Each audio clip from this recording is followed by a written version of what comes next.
किस पर भरोसा करना है। आप जो रोगन हैं, बहुत से लोग आपके करीब होना चाहते हैं। CIA एजेंट, FSB एजेंट, लोग जो मैं एक पूर्व central intelligence agency agent Mike Baker का दोस्त हूं, जो कई बार मेरे पॉडकास्ट पर आ चुके हैं। कथित रूप से पूर्व पूर्व इस पर विचार करें। मुझे नहीं लगता कि वह पूर्व है। मुझे यकीन है कि उसका उससे कुछ संबंध है। मुझे यह भी लगता है कि वह एक अच्छा व्यक्ति है, लेकिन मुझे उनसे चीजों के काम करने के तरीके के बारे में बहुत ही बुद्धिमान और अच्छी जानकारी मिलती है। मुझे लगता है, मुझे यकीन है कि वह मुझे हर बात के बारे में सब कुछ नहीं बताता, लेकिन उसने मुझे इतना बताया है कि जहां तक मेरा मानना है, मैं चीजों को बेहतर समझ सकता हूं। उससे बात करके आपको उस तरीके के बारे में पता चलता है कि कैसे वे एल्व्स मशीन के नीचे काम करते हैं। दोस्तों का क्या? आप कैसे जानते हैं कि आप भरोसा कर सकते हैं? लेकिन मेरे ज्यादातर दोस्त पुराने हैं। समय, लेकिन समय ही सब कुछ है। हाँ। हाँ, जैसे कि एक साथ कुछ चीजों से गुजर रहे हैं। खैर, वो सबसे पहले तो कॉमिक्स के बारे में, जैसे कि क्या आप कॉमिक्स पर भरोसा कर सकते हैं?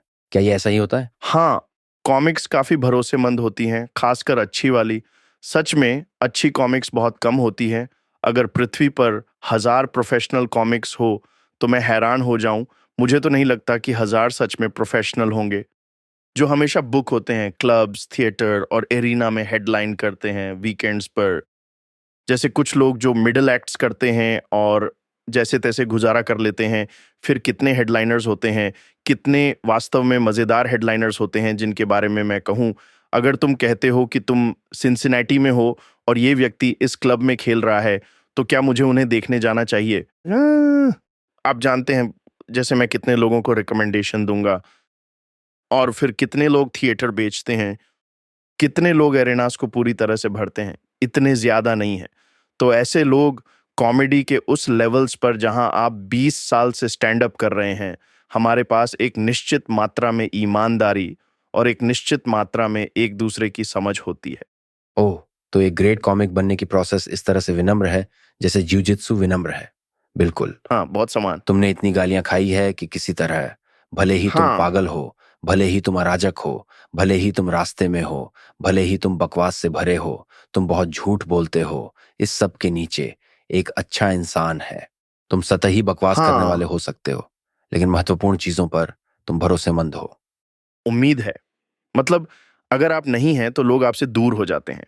और ऐसे लोग भी होते हैं जो वाकई सफल होते हैं, लेकिन जिन्हें मैं द्वीप कहता हूं। मैंने अन्य कॉमिक्स से इस बारे में बात की है, जैसे आप एक द्वीप नहीं बनना चाहते क्योंकि कुछ लोग बाकी समुदाय से जुड़े नहीं हैं और वे अपने दम पर अच्छा कर रहे हैं।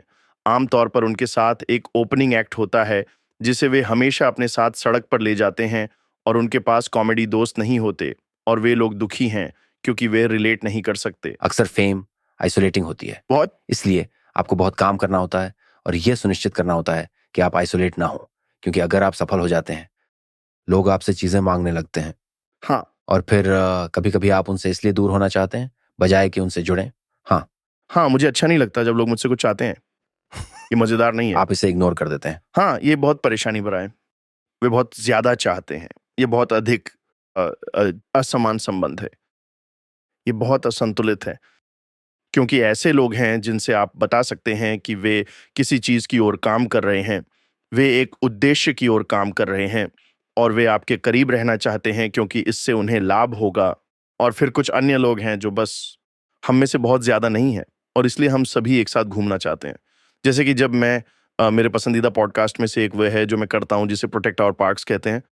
ये एक चीज है जो मैं एरी शफीर, शेन गिलिस और मार्क नॉर्टन के साथ करता हूं। ये शानदार है। ये इतना मजेदार है क्योंकि हम पूरी तरह क्रेजी हो जाते हैं और हम बहुत सारी बातें करते हैं।